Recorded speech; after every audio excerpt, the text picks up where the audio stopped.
Oke, Assalamualaikum warahmatullahi wabarakatuh. Waalaikumsalam warahmatullahi wabarakatuh.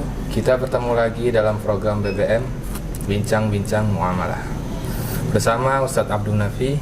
Assalamualaikum Ustadz. Waalaikumsalam warahmatullahi. Alhamdulillah kali ini kita ditemani teman kita yaitu Husnul. Assalamualaikum Husnul. Waalaikumsalam warahmatullahi. Alhamdulillah. Insya Allah program ini akan terus berkelanjutan, dan dalam bincang-bincang ini kita akan membahas seputar muamalah dan apa saja yang kita temukan dalam bermuamalah. Jadi sudah masuk pertanyaan dari teman kita. Teman kita ini bertanya tentang masalah GoFood, Ustaz. Ada kendala. Teman kita ini pernah mendengar kalau misalnya GoFood itu untuk bagi pedagang itu tidak boleh dikarenakan adanya dua akad gitu. Itu bagaimana Ustaz menanggapinya? Baik. Secara umum ada beberapa yang perlu didudukkan ya, karena memang prakteknya hari ini sudah marak di antara teman-teman kita. Di satu sisi karena kepraktisan yang ada, nggak perlu kemana-mana, apalagi kalau pas lagi mager ya kan, tinggal klik makanan datang ya kan, apa yang kita butuhkan tersedia. Ya kira-kira apa namanya, bergaya sultan dikit lah gitu kan. Perbahan datang makanannya. Itulah.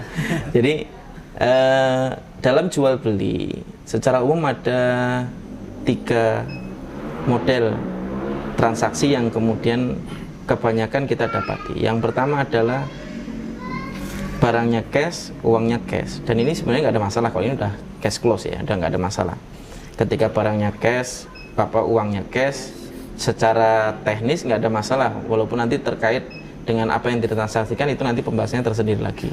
Kemudian yang kedua, salah satunya cash, sedangkan yang satunya masih ditangguhkan, artinya nanti datangnya belakangan.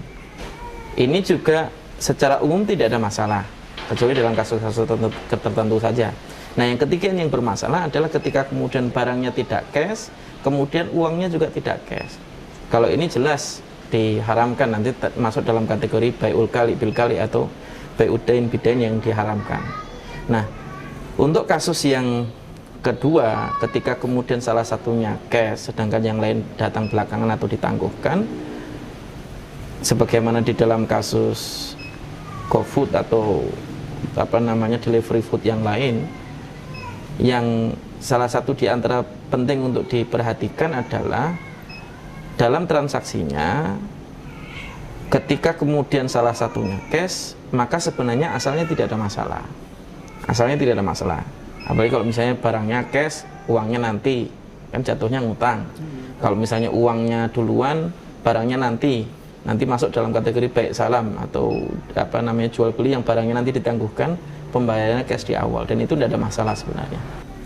Adapun kalau kemudian dia membayarnya tunai, ini yang jadi masalah adalah kalau ini dianggap satu akad.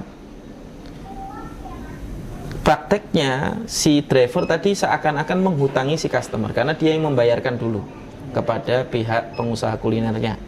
Dia membayarkan dulu, nanti akan diganti oleh si customer ketika kemudian barangnya itu diantarkan kepada customer.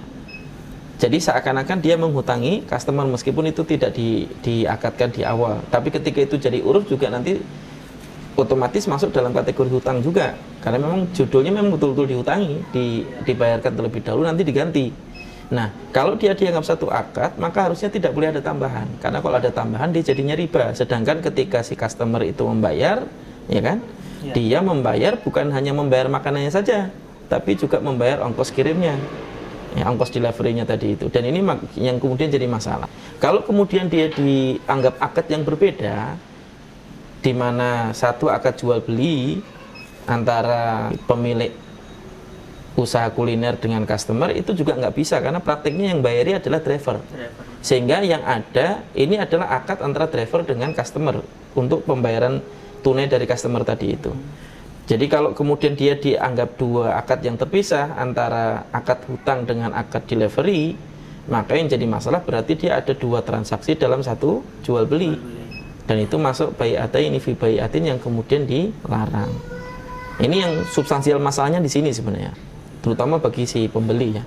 Kalau bagi si penjual malah nggak ada masalah karena apapun transaksinya, entah dibayar dengan non tunai atau dibayar dengan tunai, dia bertransaksinya cash.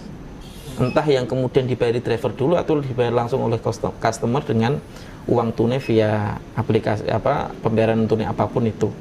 Dan ini bagian dari yang kemudian juga penting untuk diperhatikan. Jadi kalau untuk penjual sih nggak ada masalah insya Allah, karena memang dia mendapatkan pembayaran tunai, barangnya juga diberikan tunai, dan ini nggak ada masalah. Kalaupun dibayar tidak tunai pun, penjual sudah memberikan barangnya secara tunai. Jadi dalam masalah ini juga sebenarnya nggak ada masalah gitu. Yang bermasalah adalah di pembeli tadi. Wallahu a'lam. Jadi kalau kita pedagang itu boleh ya Ustaz pakai GoFood? Nggak ada masalah. Setahu saya nggak ada masalah. Karena ada juga yang mengatakan nggak bolehnya itu ini apa namanya, karena GoPay-nya itu